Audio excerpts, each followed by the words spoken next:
To earn the Rising Action badge, make something happen in your story multiple times, but make it happen a little bit differently each time. In this video, you'll see a dragon fly around a little bit at first, and then start flying further and further back and forth across the screen. This is just an example.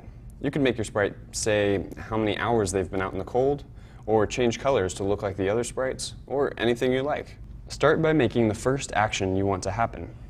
In the dragon example, the character will start by flying back and forth a small distance. These two glide blocks together make the dragon do that.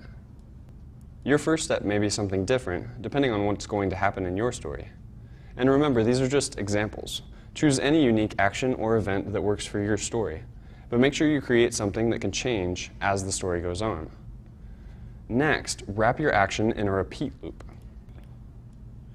You can decide how many times your action repeats.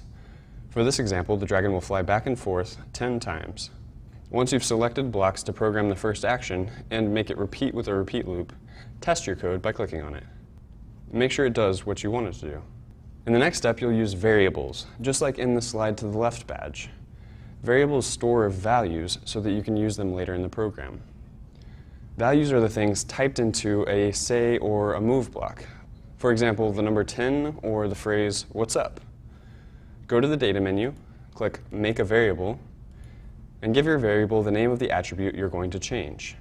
In this example, changing the x value in the first glide block will make the dragon glide from right to left, so the variable is called x1. Once you've made your variable, drag it into the right place so that when it changes, it adjusts something about the character. For this example, it goes into the x blank in the first glide block. Right now, the value of x1 is 0, but you may need to set your variable to the value that works for your story. Start the script off with a setVariable2 block. In this example, 20 is a good value for the dragon to glide to first. The action still needs to change though.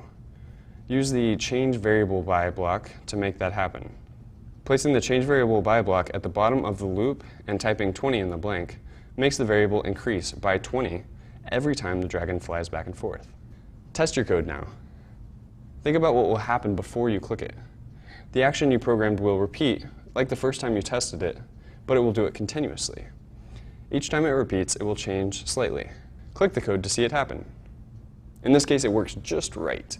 The dragon flies back and forth and goes further each time it flies. Awesome. Finally, find the right place to integrate this into your story.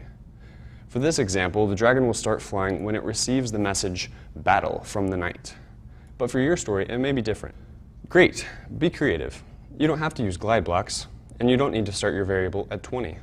You can make a character grow and shrink with the setSize2 block, or spin one way and then another with the turn block in motion. It's totally up to you. If you need help with this step, ask your fellow club members. Then, if you still need help, ask your gurus. Once you're finished, put up your sticky to get a Rising Action badge.